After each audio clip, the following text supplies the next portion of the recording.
Welcome to the American Roundtable, your half hour of political power. I'm Al Spry. And I'm drea. We have a jam-packed show for you, as always. We're going to talk about the big Equifax breach. Also, we're going to talk about how to protect your own cybersecurity with our good friend Joseph Boy from yourcomputersolutions.net. What do you think of that, Drea? I think that's awesome. This is going to be an incredible show, as always. We like to call it Politics is Unusual. American Roundtable is heard, of course, on our friends in Orlando at Channel 38. As well as the Tough TV network.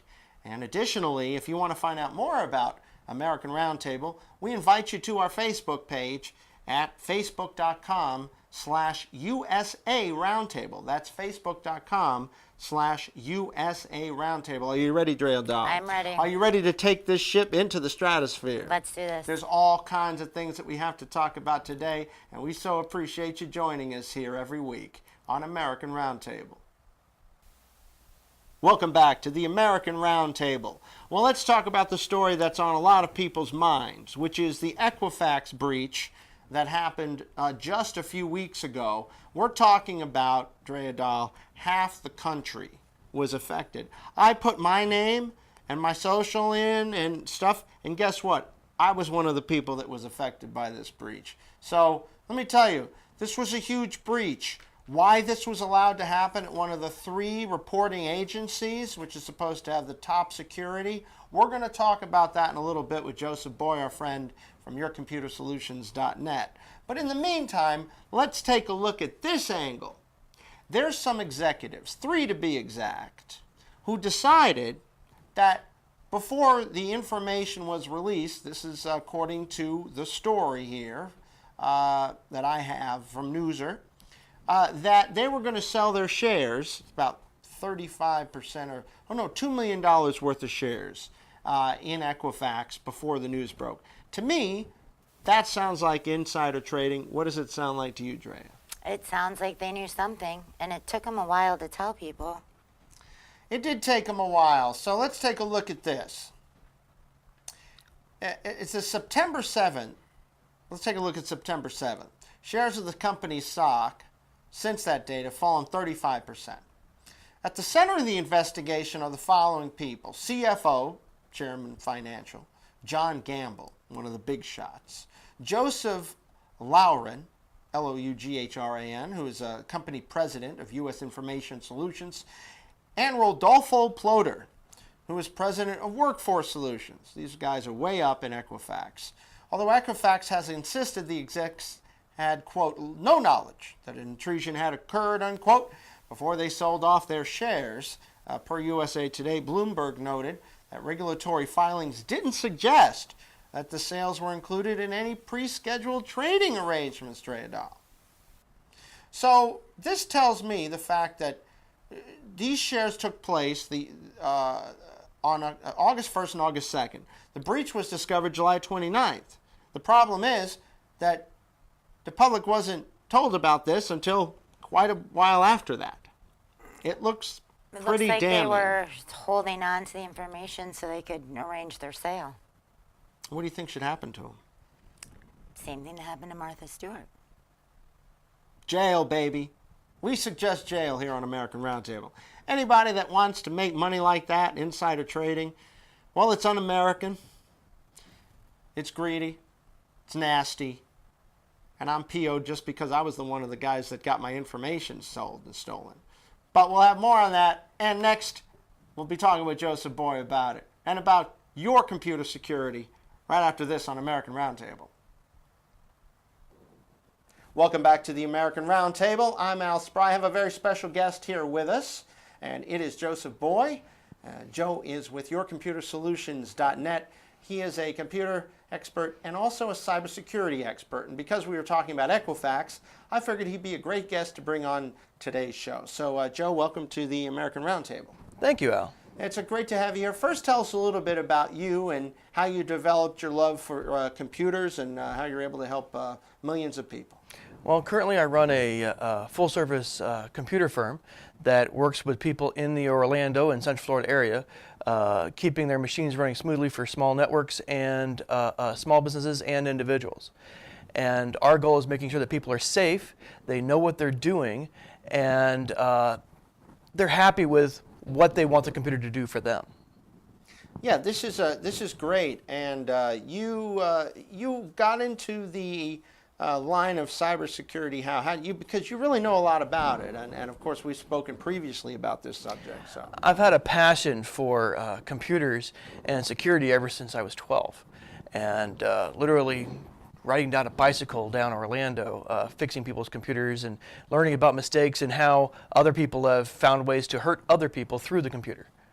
So I've worked my way in developing new ways to help people and solve those problems and keep people running smoothly without having those issues. I want to talk about that, but first I want to talk about your take on this Equifax breach. What happened here? This was shocking. I mean, we've had breaches of companies, major companies in the past, but nothing on the scale of this. This is the most damaging breach in history. It's really bad when you have a company that is responsible for protecting your data and then judging you and your credibility, and they're the ones that get hacked. They're responsible to judge whether or not you are creditworthy, and they can judge you anytime they want. They can affect your credit, and now they're the ones at risk, and it creates a real problem. What do you think happened, though? What do you think in your gut? How were they able to get in here based on what you've seen? Well, I can't determine how they got in and hurt Equifax. That's Equifax's issue, and I'm sure they have a lot of people that are going to get fired over it. The key element is making sure that it doesn't happen again, and that people that do have a problem get protection. And there are things you can do to solve that. Yeah, I want to talk about some steps that you can take to solve it. To me, though, I will say this: shocking. They said that through the interface where people log in, they were somehow able to develop something to break in. I mean, so if that's the case, if they did it through the actual site, what's to stop them from doing it on any site? Well, it all depends on how the sites are written, and there's a lot of technical jargon that I don't want to throw at you. But the main issues are every site could be eventually gotten into depending on where the hosting's at and how someone gets in. The key element is making sure to prevent it from occurring again and then protecting those who may have been affected. Now, there is a website you can go to. It is EquifaxSecurity2017.com. And on there, you can type in your last name and your last 6 digits of your Social Security number. With that, it will tell you right away whether or not you're affected. I was. And I know you did so, and you are affected. If you are affected, they will offer you free access to a monitoring service. Of course, it's a service they run, and they're assuming you're going to trust them and continue to trust them. Exactly, and I had to do that. I mean, what choice do I have at this point? So correct. And so there are 2 other agencies that handle credit repair, and I think their stocks are going to go up, and they'll do quite well. Unless they get hacked. You think they're going nuts over there at the other 2? I think they're red flagged and concerned. I think they're going to be concerned and watching their security really well, because this is going to change a lot of the markets if, for some reason, anyone, including the people that are judging those who are creditworthy, can be infiltrated. Excellent points. We're going to talk a little bit more with our friend Joseph Boy here in just a few minutes. He is with yourcomputersolutions.net. You want to check that out. You also want to check out our Facebook page for American Roundtable, which is facebook.com/USA Roundtable. You can comment. You could say hi. You could tell us to, whatever you want to do. But it's always available there to you on Facebook. A lot of people like Facebook. This is American Roundtable on Tough TV 38 and Tough TV Network nationwide with the best in politics. See you right back here. Okay. Welcome back to the American Roundtable. It's great to have Joe Boy here from yourcomputersolutions.net. Check them out. They have nationwide solutions, local solutions to Central Florida, all kinds of stuff, and I really appreciate you coming on board, Joe. Thanks, sir. Joe is a lot of fun. He's a great guy. Let's talk about this breach in terms of this sale. This has all the hallmarks of insider trading to me. I mean, you have the breach, you have no public knowledge, and then all of a sudden you have big dumping of shares by the top 3 guys at Equifax. Do you agree with me on that one? I think there's a big risk there. I think based on the dates, it seemed to be they sold their stocks 2 days after the actual breach. I think that makes for a big problem for them, and I think their attorneys will be very busy. Well, I agree with you there. Now let's talk about some stuff that you can do to protect your cybersecurity. Take it away, man. Well, when it comes to your own computer, you want to make sure that you protect yourself, especially when it comes to financial data and personal data. Stop using your laptop to look up your banking information. Your laptop, most people don't put a password on the laptop. If you're going to use your laptop as your main computer, then make sure to put a password on the laptop itself so that if someone actually finds your laptop or someone uses it when you're not around, that you can go ahead and have it password protected. Make sure the password protection on your screensaver is at 10 minutes or less so that no one just logs on and takes a look at your stuff. It takes less than 5 minutes to get your transfer funds out of your bank account, and it looks like you did it yourself. And that's a real problem. The other things is try to make sure not to use public computers to look at your finances. Make sure to use your financial institutions as well as your banks and your retirement accounts and all that. Do that on your own personal computer at home or in your own place. Some of the other items you can do is monitor your emails. Make sure that your emails are safe. Don't click on attachments that you don't know where it came from. If you're not sure, you can look up at the top and they'll show a header.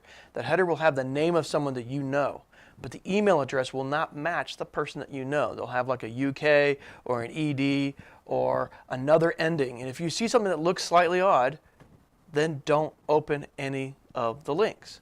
You know, this is a great point because I just had something I received from supposedly PayPal, but I always checked the header, like you said, and it had xyqzx at euronet.eu.ru or something like that, and I'm like, oh, well, that doesn't even have the word PayPal in it. I knew right then and there that it was a fake email, right? Correct. So, and with it ending at RU, that's actually from Russia.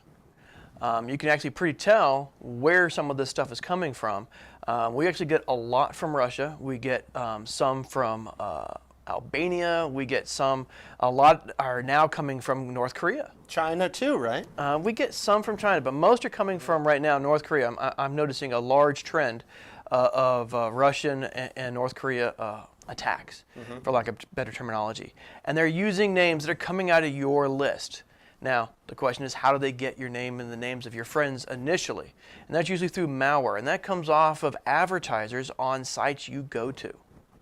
So it's not your fault, it's the fault of the advertisers that are on the sites that you're going to, and they've been infected and therefore getting you. Oh my goodness, so it's not even direct like that. Correct. This is something, of course, to be aware of. I will say this, though. I know you made the point earlier about computers in public and laptops, but more and more is being done right here on this. So what can people do with regards to their cell phones? When it comes to your cell phone, keeping a password on it is important. Number 2, making sure to turn off external types of connection, whether or not it be RDFI or other Wi-Fi connectors. And there's a lot of them that are automatically turned on depending on the brand and the style of phone that you have. So you really should have them turned off. And if you're not sure, bring on a professional to take a look at it. It doesn't hurt to make sure you have a professional looking at your stuff and making sure things are safe. Having a firewall for your computer. I tell a lot of people, they purchase internet service, and that internet service offers a router with it. Put another router behind that. That way you have a secondary firewall to protect you and your computer from those prying eyes. Well, thank you so much for coming in, Joseph Boyd. Joseph you. Boyd with yourcomputersolutions.net. Check him out right now. And, mention American Roundtable. He'll give you a discount, wouldn't you? Of course. See, look at that. This is fantastic. Thank you, Joe. We'll have Joe in every so often to talk about computer issues because he is the man with the master computer plan. And we love Joe, and I thank him again. We'll have Drea Dahl right back here with me. I'm Al Spry. Of course, you're watching the American Roundtable on Tough TV and Tough TV 38.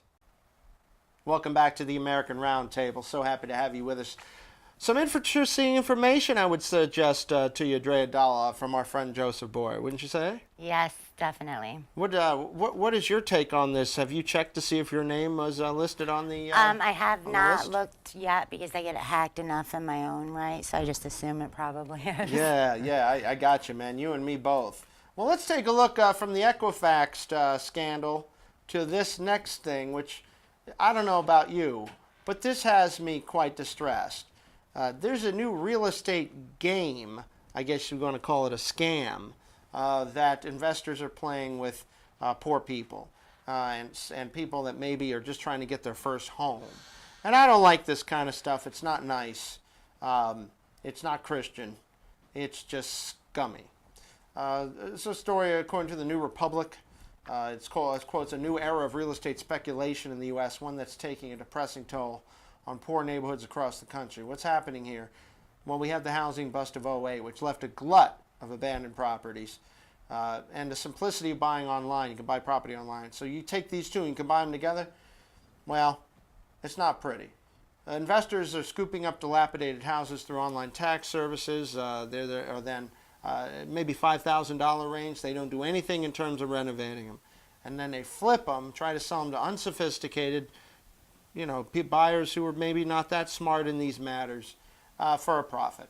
So, but tax sales, that's not the purpose of these tax sales, Drea. These aren't supposed to be about just getting rid of the properties. It's about getting them into the hands of owners who are then going to redevelop them and, bring the neighborhoods back, because we've seen devastation to a lot of neighborhoods. So what's your take on this? Well, I knew this was happening a few years ago, just being in the mortgage industry, when anyone that would try to buy a foreclosed home was outbid by a foreign company. They said they had a 7-year plan for it. I guess this was their plan. It's why I don't think that just anyone should be able to buy real estate here. Yeah, I don't either. I think there should be some kind of regulations on the purchase of real estate, especially online, to avoid these things. Because according to this article, the quote is, such schemes have inspired investors in England to purchase vacant properties in Cleveland over eBay, and a Colorado pawnbroker to close on homes in Buffalo via PayPal. And then they're just selling these homes, and they're not getting fixed up. And it's just a big mess. I mean, basically, there's the Baltimore Return Fund LLC said, call the number on the for sale no credit check sign, and the company in Texas will offer to sell you the falling down house for $30,000, even though they paid $5,500 for it.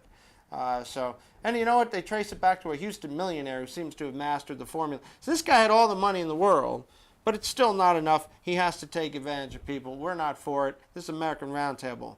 We'll have some final thoughts after this.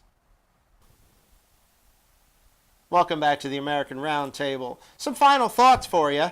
Let's talk about diversity. And Drea Dahl, that in this world, in this country, we're having some racial issues. Stuff that's been under the surface for a long time is starting to bubble up. I grew up in New York City. I grew up with a lot of different races, religions, ethnicities. To me, the color of your skin is no different than the color of your eyeballs. Would you agree with me on that one? Yes. So that said, let's take a look at some of the least diverse places in the United States and some of the most diverse places as far as different types of people. We have the most, California is number 1, Texas is number 2, Hawaii is number 3, New Jersey's number 4, and number 5 is New York, where I'm from. Why not Florida?